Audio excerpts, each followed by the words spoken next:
মজা আসছে না? নমস্কার, কেমন আছেন সবাই? রাশিয়াতে দুই বোনের আরও একটি নতুন ব্লগে আপনাদের সবাইকে স্বাগত।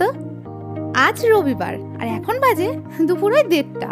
আর আজ হচ্ছে আমাদের কর্ন উইকেন্ড ডে। আর আজ দেখাবো রাশিয়ানরা কি পদ্ধতিতে ভুট্টা খায়। তাই বলে আবার এটাকে আপনারা ভুট্টা দিবস ভেবে বসবেন না, কারণ এটা আমাদের নিজস্ব তৈরি করা নাম। প্রত্যেকটা উইকেন্ডকে আমরা স্পেশাল করার জন্য প্রতি সানডেকে একটা নাম দিই। তো সকালবেলায় আজকে বনু ভুট্টার মোমো করেছিল। তো ভুট্টার মোমোর রেসিপিটা খুবই সুন্দর এবং খেতেও খুব ভালো। তো একদিন একটা ভিডিও বানিয়ে আপনাদের সঙ্গে শেয়ার করব। আর এদিকে ভুট্টা আর ক্যাপসিকাম, পেঁয়াজ, টমেটো যা যা লাগবে আর কি সব একদিকে ভাজতে বসিয়ে দিয়েছি, আর একদিকে মাংসটাকে একটু শ্যালো ফ্রাই করে নিচ্ছি। এরপর ওপর দিয়ে কিছুটা চিজ ছড়িয়ে সবজিগুলোকে একসঙ্গে ভালো করে মিশিয়ে নেব। আর সানডে হচ্ছে একটা হলিডে, এটা সবার কাছে একটা স্পেশাল ডে, ছুটি থাকে সবার। তো এই দিন সবাই খুব জমিয়ে খাওয়া দাওয়া, আড্ডা, ঘোরাফেরার মধ্যে দিয়ে সময় কাটায়। আর আমরা এই সানডেটাকে একটু ভিন্ন রকমভাবে কাটাই। কোনো সানডেকে আমরা স্যালাড সানডে বলি, সেদিন আমরা সারাদিন স্যালাড খেয়ে কাটাই। কোনো সানডেকে আবার আমরা ফ্রুট সানডে বলি, সেদিন আমরা শুধু ফ্রুট আর জুস খেয়ে কাটাই। কোনো সানডে বারবিকিউ সানডে হয়ে যায়, সেদিন আমরা শুধু বারবিকিউ পার্টি করি। আবার কোনো সানডে হয়তো আউটিং সানডে হয়ে যায়, সেদিন আমরা বাইরেই কাটাই। এরকমভাবে বিভিন্ন নাম দিয়ে থাকি আমরা সানডেটার। তো সেরকমই আজ আমাদের শুরু হয়েছে দিনটা ভুট্টা দিয়ে। সকালবেলায় বনু ভুট্টা দিয়ে এক ধরনের মোমো তৈরি করেছিল। আর একই রকমভাবে আমরা লাঞ্চেও কর্ন দিয়েই পিৎজা বানাচ্ছি, যেহেতু আজকে কর্নটাই আমাদের মেন উদ্দেশ্য। আর লাঞ্চ শেষ করে আমরা বিকালে যাব আজকে একটু নার্সারি দেখতে।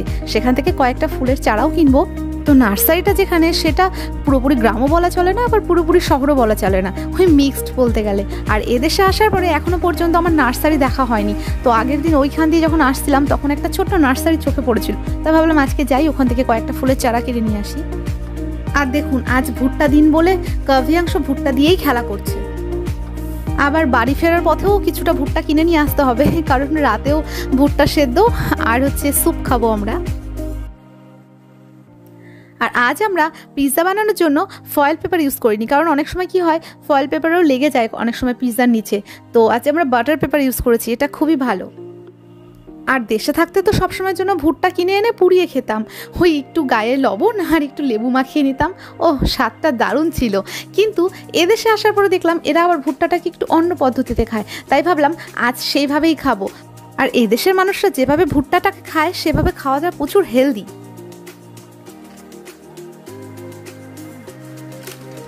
তো ব্যাস, এদিকে কথা বলতে বলতে আমাদের পিৎজাও রেডি হয়ে গেছে। এখন পিৎজাটা খাবো আর ঝটপট বেরোবো। তো আজ তো খাচ্ছি আমরা কর্ন পিৎজা, এটা খেতে দারুণ। কখনো বাড়িতে ট্রাই করে দেখবেন। কিন্তু এরপরে একদিন বানাবো আমরা আনারসের পিৎজা, সেটা খেতে অসাধারণ। একবার যে খাবে সে কোনোদিন আর চিকেন পিৎজা খাবে না।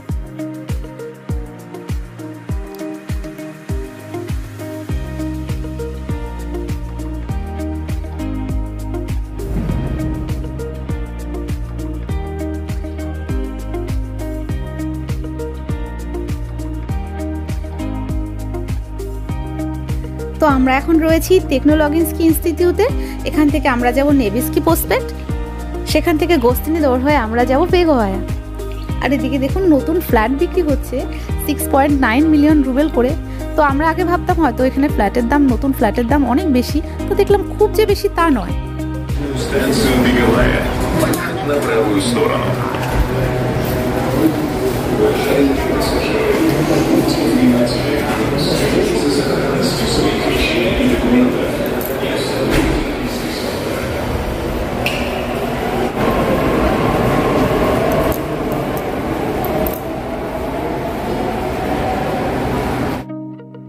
তো আমরা এখন রয়েছি 3 নম্বর লাইনের শেষ স্টেশন ভেগোভায়াতে।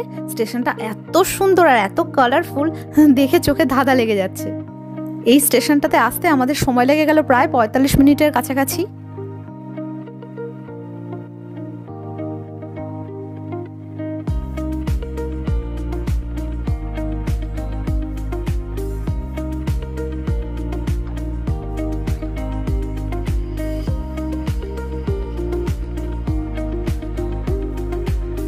তো বাইরে বেরোনোর পরে দেখছি প্রচণ্ড হাওয়া, খুবই ঠান্ডা লাগছে। এখন সোয়েটারটা না পরলেই নয়।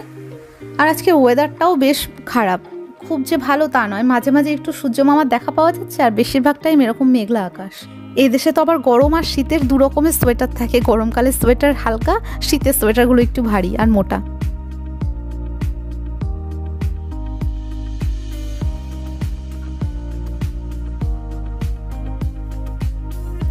তো এই দেশে আবার সাবওয়ের নিচে প্রচুর ফলের দোকান থাকে, শুধু ফল নয় বিভিন্ন জিনিসের দোকান থাকে। তো সামনেই রয়েছে একটা ফলের দোকান, এখান থেকে আমরা আজকে নেব কিছুটা ফল। আর এই যে আজকের স্পেশাল গেস্ট আমাদের বাড়ির ভুট্টা, যাকে রাত্রিবেলায় সেদ্ধ করে খাবো আমরা। আর এই যে ফলগুলো, এর নাম হচ্ছে শিরিষনি। ফলগুলো এত সুন্দর খেতে না, ওই আমাদের দেশে অনেকটা জামের মতো লাগে খেতে, ভেতরে একটা ছোট্ট আটি থাকে, দারুণ খেতে, দারুণ। আর এগুলো যে দাম খুব আহামরি তাও নয়, যেহেতু এগুলো সিজনাল ফ্রুট, এই জন্য এগুলোর দাম খুব বেশি একটা হয় না। তো আমরা এখন 1 কিলো মতো শিরিষনি নিয়ে নিচ্ছি। এখানে 1 কিলো শিরিষনির দাম রয়েছে 250 রুবেল। আর এই যে বনু নিয়ে নিচ্ছে কুকরোজা, কুকরোজা মানে ভুট্টাকে এখানে কুকরোজা বলা হয়। আর এখানে পার পিস ভুট্টার দাম 150 রুবেল করে।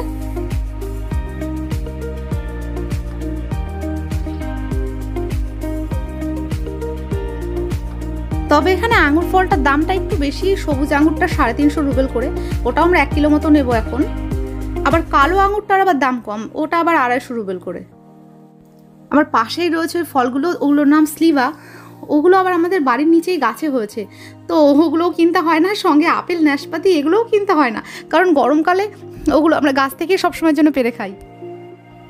তো এদিকে আরেকটা দোকান রয়েছে, এখানে আবার দেখছি ফলগুলোর দাম আবার ওটার থেকে বেশি। আর এটা একটা ড্রাই ফ্রুটসের দোকান। তো উৎপলদা কিনবে বলে গেল, কিন্তু এখানে দামটা অনেকটাই বেশি থাকার জন্য কিনলো না, ও বাইরে থেকে কিনবে।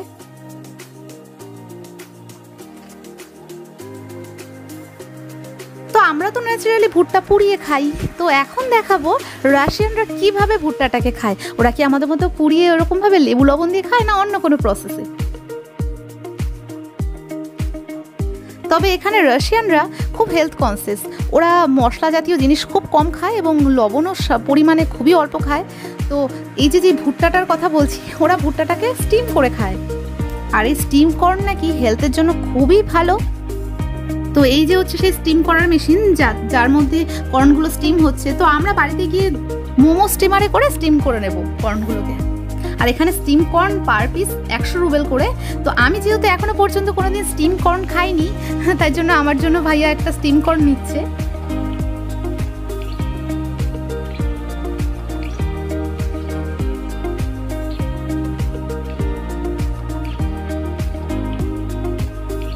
তো ব্যাস, নেওয়া হয়ে গেছে একটা স্টিম কর্ন। এখন এর মধ্যে সামান্য একটু লবণ মিশিয়ে নিচ্ছি। যেহেতু আমি এটা প্রথমবারের জন্য খাবো, তাই জন্য বোনু একটু লবণ দিয়ে দিচ্ছে, কারণ লবণ ছাড়া হয়তো আমি এটা খেতে পারবো না, বা হয়তো এর স্বাদটা বুঝতে পারবো না। কিন্তু রাশিয়ানরা কিন্তু এর মধ্যে লবণটাও দেয় না, ওরা ডিরেক্টলি এইভাবেই খেয়ে নেয়।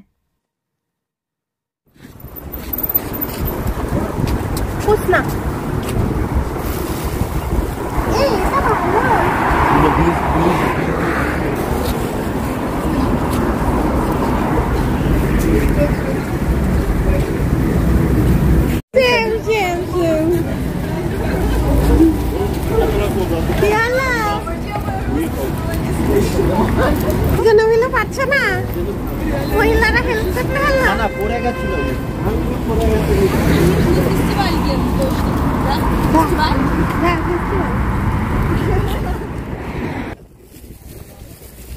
ভালো লাগছে, কিন্তু মজা এসছে না?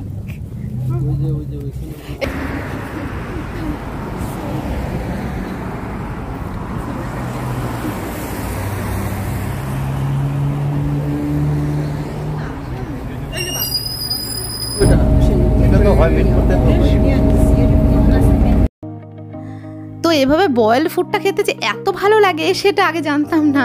তো কখনো ভুট্টা না পুড়িয়ে, লবণ লেবু না লাগিয়ে, এভাবে সামান্য একটু বয়েলড করে হালকা লবণ লাগিয়ে খেয়ে দেখবেন, অসাধারণ লাগে খেতে। আর এদিকে আমরা বাসে উঠে পড়েছি, আমরা এখন যাচ্ছি নার্সারিতে। তো এই যে হচ্ছে সেই নার্সারিটা, এটা খুব বেশি একটা বড় নার্সারি নয়, তবে ছোটোখাটোর মধ্যে নার্সারিটা বেশ। আগের দিন আমি একটু উকি ঝুঁকি মেরে গেছিলাম এখান দিয়ে, তো আজকে ভেতরে গিয়ে দেখবো এবং কয়েকটা গাছও কিনবো। তবে এই নার্সারিতে গোলাপ আছে কিনা আমি জানি না, তবে জানেন তো এই দেশের গোলাপ ফুলগুলো এত সুন্দর হয় না, মানে তা যে কতদিন ঘরে রাখা যায় সেটা ভাবার বাইরে। 1 মাস 2 মাস আরামসে থেকে যাবে, একটু নষ্ট হবে না গোলাপগুলো।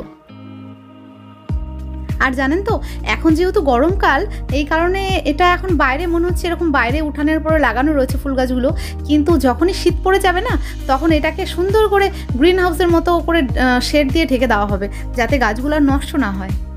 আর এই দেখুন, এই বিল্লুটা আমাকে নিতে এসেছে। ও আমাকে যখনই যাচ্ছে আমার আগে আগে কিছুটা দূর দৌড়ে দৌড়ে যাচ্ছে, আবার দাঁড়িয়ে দেখছে আমি পেছন পেছন আসছি কিনা। তো আজ আমরা নেব কিছু ডালিয়ার চারা। আর ডালিয়াগুলো দেখে মনটা এত ভরে গেল, এত সুন্দর লাগছে, সেটা মানে ধারণার বাইরে। তবে একটা জিনিস, এখানে ফুলের তো অভাব নেই, প্রচুর ফুল এখানে, সে রাস্তাঘাটে হোক বা নার্সারিতে হোক। কিন্তু জানেন তো, ফুলে কোনো গন্ধ নেই। আমাদের দেশে যেমন একটু বাড়িতে যদি শিউলি ফুল বা বেলি ফুল বা রজনীগন্ধা বেল ফুল যাই ফুটুক না কেন, গন্ধে চারিদিকটা মোমো করে, মনটাও ভালো হয়ে যায়। কিন্তু এখানে একটা জিনিস, কোনো ফুলে না গন্ধ নেই, তবে দেখতে ভারী সুন্দর জানেন। এবং বাড়িতে যদি নিয়ে যাওয়া হয় না, একটা ফুলদানিতে জল দিয়ে যদি রাখা হয়, তাও ধরুন মাসখানেক 2 মাস তো আরামসে থেকে যাবে। যেরকম আপনি কিনে নিয়ে যাবেন সেরকমই টাটকা থেকে যাবে, একটুও শুকোবে না। আর দেখুন আপেল গাছটা কি সুন্দর আপেল হয়েছে। এই আপেলগুলো কিন্তু বাজারে বিক্রি হয়, যেহেতু এগুলো গ্রামের দিকে হয়েছে, এই আপেলগুলো এরা চাষ করে, তো এইগুলো কিন্তু বাজারে যাবে বিক্রি হওয়ার জন্য। অথচ এগুলো আমাদের বাড়ির নিচে হয়ে রয়েছে, সেগুলো কেউ খায় না আমরা ছাড়া। আর এদিকে ডালিয়া দেখতে দেখতে তো চোখে ধাঁধা লেগে গেল। তবে একটা জিনিস দেখলাম, এখানে সূর্যমুখী ফুলটা দারুণ লাগছে দেখে, মনে হচ্ছে এত প্রজার মাঝখানে একটা সূর্যমুখী মানে রাজা মহারাজা দাঁড়িয়ে আছে। আর দেখুন টমেটোর বাগানটা কি সুন্দর না, এইভাবে গ্রিন হাউসের মতো করে রেখেছে যাতে টমেটোগুলো শীত গরম কখনোই নষ্ট না হয়। ঠিক এই একই প্রসেসে ওই সমস্ত ফুল গাছগুলোকে ঢেকে দেওয়া হবে, কিছুদিন পরেই যখন ঠান্ডা পড়ে যাবে শেড দিয়ে দেওয়া হবে। আর এখান থেকে আজ আমরা ফুলের চারার সঙ্গে সঙ্গে কয়েকটা আপেলও নেব, কারণ ওই যে বলে না, যেখানে যে জিনিস তৈরি হয় সেখান থেকে ডাইরেক্ট কিনলে একটু দামে কম পাওয়া যায়, পাইকারি রেট বলে না, সেই রকমই এখানে যেহেতু আপেলের বাগান রয়েছে, তো বাজারের তুলনায় এখানে আপেলের দামটা অনেক কম, অনেক কম। তাই এখান থেকে 2-3 কিলো মতো আপেলও কিনে নেব। তো এটা তো ছিল খুব ছোট একটা ফুলের নার্সারি, তবে নার্সারিটা খুবই সুন্দর ছোটোখাটোর মধ্যে। তবে ইচ্ছা আছে একটা গোলাপের নার্সারিতে যাওয়ার, জানি না এবছর যাওয়া হবে কিনা, কারণ গরম প্রায় শেষ হতে চলেছে। তো যাই হোক, আমাদের ফুলের চারা নেওয়াও হয়ে গেছে, আর আমরা এখন যাব বাড়িতে। তাহলে আজকের ভিডিওটা এই পর্যন্তই। কেমন লাগলো আজকের ভিডিওটা কমেন্টে কিন্তু অবশ্যই জানাবেন। আর হ্যাঁ, আমাদের মতো সপ্তাহের মধ্যে যে কোনো একটা দিন যদি আপনারা কোনো স্পেশাল নাম দিয়ে স্পেশালভাবে কাটান, তো কী নাম দিলেন আর কিভাবে দিনটাকে কাটান সেটা আমাদের সঙ্গে অবশ্যই শেয়ার করবেন, কমেন্টে অবশ্যই জানাবেন। আর আজকের ভিডিওটা যদি ভালো লেগে থাকে তাহলে লাইক কমেন্টে শেয়ার করে দেবেন। আর এখনও যারা আমাদের চ্যানেল রাশিয়াতে 2 বোন সাবস্ক্রাইব করেনি তারা অবশ্যই করে দেবেন। তাহলে দেখা হচ্ছে নেক্সট কোনো ব্লগে। ততক্ষণের জন্য ভালো থাকবেন, সুস্থ থাকবেন, টাটা।